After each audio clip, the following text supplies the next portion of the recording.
Good morning बच्चों। आज हम क्रिया विशेषण के बारे में जानेंगे। क्रिया विशेषण किसे कहते हैं? जो शब्द क्रिया की विशेषता बतलाए उसे क्रिया विशेषण कहते हैं। क्रिया विशेषण में द्वितीय विभक्ति एक वचन का प्रयोग होता है। जैसे कोकिला मधुरम कूजति, काकः कर्कशम वदति। यहाँ कूजति क्या है? क्रिया है। वदति क्या है? क्रिया है। तो क्रिया की विशेषता को जो बतलाता है, तो यहाँ कूजने का काम कैसा होता है? मधुरम मतलब मीठा, और यहाँ कर्कशम मतलब कड़वा।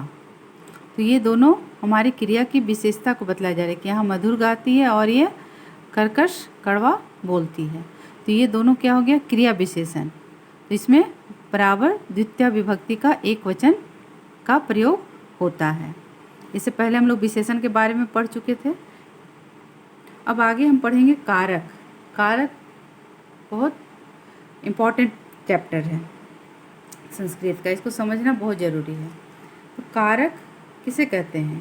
क्रिया से संबंध रखने वाले संज्ञा और सर्वनाम कारक कहलाते हैं। अर्थात जिन संज्ञा और सर्वनाम शब्दों का संबंध क्रिया से होता है उन्हें कारक कहते हैं। जैसे बालकः पुस्तकम पठति, तो इसमें पठति क्या है? क्रिया है। तो क्रिया से संबंध किसका किसका है? बालक का और पुस्तक का। तो ये दोनों क्या हो गए? ये दोनों हमारे कारक हो गए। अब कारक समझ गए कि जिसमें क्रिया से संबंध रखने वाले कारक कहलाते हैं। अब विभक्ति समझते हैं। कारक में विभक्ति होती है।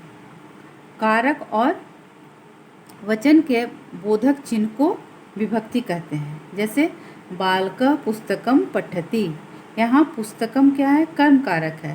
तो कर्म कारक का बोधक क्या होता है? द्वितीय विभक्ति होता है। प्रथमा होता है तो हमारा कर्म कर्ता का, और कर्म कारक होता है द्वितीय विभक्ति। तो द्वितीय विभक्ति हम एक वचन कैसे बनाते हैं?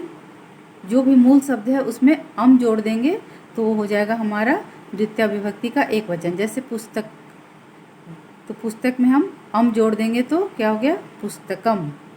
ये हो गया हमारा द्वितीय विभक्ति। अब हम आगे देखते हैं कि कारक कितने तरह के होते हैं और कौन कौन से उनके विभक्ति होती है।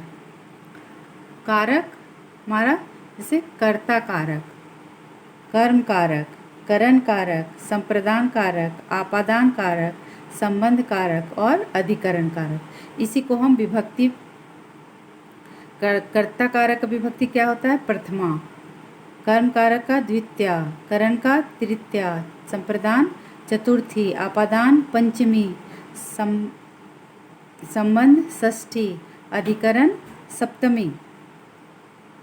और इनके बोधक चिन्ह हैं ने, को, से, को के लिए, से, का के की, रा रे री ना ने नी, अधिकरण में पर, और संबोधन हे अरे। तो जब कर्ता कारक रहता है तो उसका चिन्ह क्या होता है? ने। उससे हम पहचानेंगे कि ने है, इसका मतलब ये कर्ता कारक है, प्रथमा विभक्ति है। को है तो यहाँ द्वितीय विभक्ति है। से है तो तृतीय विभक्ति है, करण कारक है।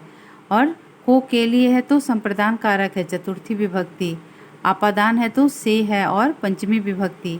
काके की है तो संबंध षष्ठी विभक्ति। में पर है तो अधिकरण सप्तमी विभक्ति। और हे अरे जहाँ हो वहाँ संबोधन। अब यहाँ हम देखते करण कारक में भी से है और आपादान कारक में भी से है। ये दोनों में क्या अंतर है? करण कारक से में के द्वारा, मतलब जिस चीज़ के द्वारा काम हो कोई भी, वहाँ करण कारक लगता है। और आपादान में जहाँ किसी चीज़ से अलग होने का बोध हो वहाँ आपादान कारक होता है। जैसे हम एग्जाम्पल के तौर पर समझ सकते हैं कि करण में जैसे मैं कलम से लिखता हूँ या मैं कलम से लिखती हूँ, तो यहाँ पर उसके द्वारा, कलम के द्वारा काम हो रहा है, इसलिए यहाँ पर करण कारक होगा। और आपादान कारक में अलग होने का, जैसे पेड़ से पत्ते गिरते हैं, पेड़ से पत्ते अलग हो रहे हैं, तो यहाँ पर करण कारक नहीं होगा, यहाँ पर क्या होगा? आपादान कारक होगा। तो हम वो सेंटेंस में पहचानना होगा कि वो कौन सा कारक है और कौन सी विभक्ति का शब्द रूप चलेगा। तो हम अब कारक को हम एक एक करके सबका अलग अलग से देखते हैं। कर्ता कारक, कर्ता कारक किसको कहते हैं? क्रिया को करने वाली संज्ञा या सर्वनाम कर्ता कारक है। इस कारक में प्रथमा विभक्ति का प्रयोग होता है। जैसे बालक हसती, हस्ती क्रिया को करने वाला कौन है? बालक करता है, अतः यहाँ उसमें प्रथमा विभक्ति होगी। अब आगे देखते प्रथमा विभक्ति के रूप कि संज्ञा में और सर्वनाम में किस तरह से स्त्रीलिंग, पुल्लिंग, नपुंसकलिंग में इसके शब्द रूप बदलते हैं। तो प्रथमा विभक्ति तो हम लोग पहले भी पढ़ चुके हैं, इसलिए इसको याद ही होगा। पुल्लिंग बालक शब्द हम लेते हैं, स्त्रीलिंग में लता शब्द और नपुंसकलिंग में फल लेकर के चलते हैं। तो एक वचन में क्या हो जाता है? बालक, द्विवचन में बालको, बहुवचन में बालका, स्त्रीलिंग में एक वचन में लता, द्विवचन में लते, बहुवचन में लता। उसी तरह फल का एक वचन में फलम, द्विवचन में फले, बहुवचन में फलानी। अब सर्वनाम में एतत् मतलब यह का एत, एतो, एता, ये हो गया पुल्लिंग। तत् वह के लिए स, तौ, ते, किम के लिए कह, कौ, के, स्त्रीलिंग में एतत् का एता, एते, एता, तत् का सा, ते, ता, किम का के, का। उसी तरह नपुंसकलिंग का एतत्, एते, एतानी, तत्, ते, तानी, किम, के, कानी। ये हो गया हमारा प्रथमा विभक्ति। प्रथमा विभक्ति हम लोग पहले भी पढ़े हैं। अब आगे देखते हैं द्वितीय विभक्ति, कर्म कारक। कर्म कारक में किसे कहते हैं? तो जिस व्यक्ति या वस्तु पर किस क्रिया का फल पड़ता है उसे कर्म कारक कहते हैं। जैसे सुकः फलम खादति, यहाँ सुकः क्या है? कर्ता है, और फलम क्या है? कर्म है, और खादति क्या है? क्रिया है। यहाँ खादति का फल किस पर पड़ रहा है? फलम पर पड़ रहा है, इसलिए वह कर्म कारक है और उसमें द्वितीय विभक्ति का प्रयोग हुआ है। द्वितीय विभक्ति के लिए हिंदी में को का प्रयोग करते हैं, पहले भी हम लोग देख चुके हैं। तो जहाँ भी को लगा रहेगा वहाँ हमारा द्वितीय विभक्ति का रूप बदल जाएगा। जैसे पुल्लिंग में क्या हो जाएगा? पुल्लिंग का एक वचन में हो जाएगा बालकम, द्विवचन में हो जाएगा बालको, बहुवचन में हो जाएगा बालकान। उसी तरह लता का क्या हो जाएगा? लताम, लते, लता।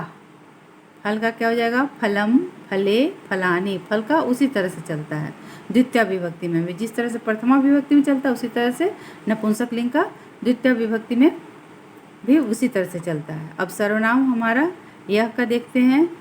पुल्लिंग में क्या हो जाएगा? एतम, एतौ, एतान। स्त्रीलिंग में क्या हो जाएगा? वही एताम, एते, एता। और नपुंसकलिंग में क्या हो जाएगा? एतत्, एते, एतानी।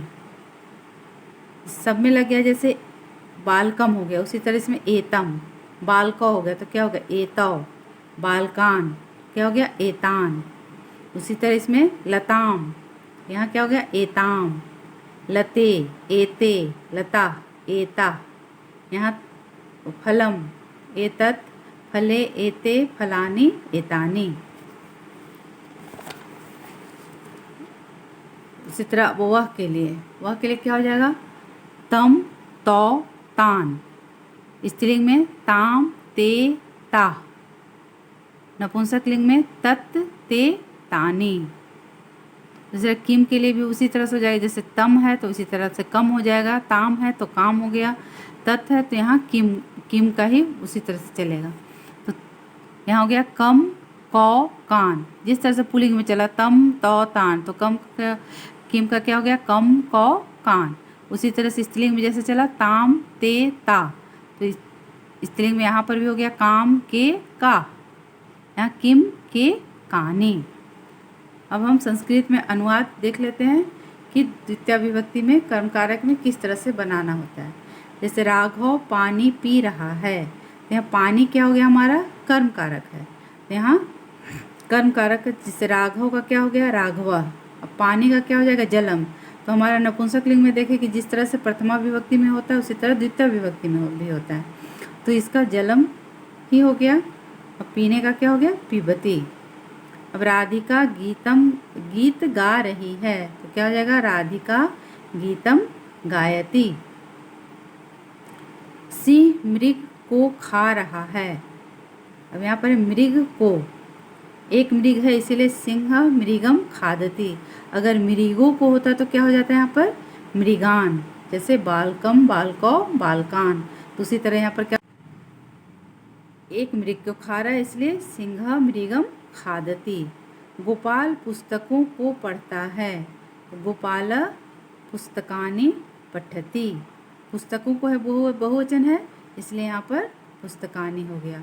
वे सब विद्यालय जाते हैं।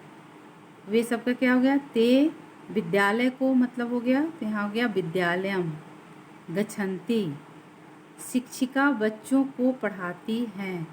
शिक्षिका एक वचन है, बच्चों को बहुवचन है, तो बच्चों को क्या हो जाएगा, बालक का हम द्वितीय विभक्ति में देखेंगे क्या होता है, वही हो जाएगा।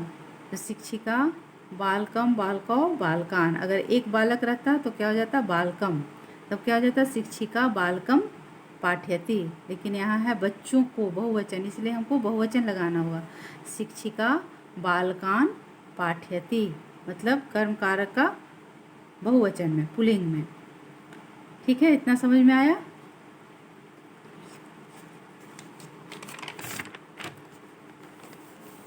अब आगे हम देखते हैं तृतीया विभक्ति।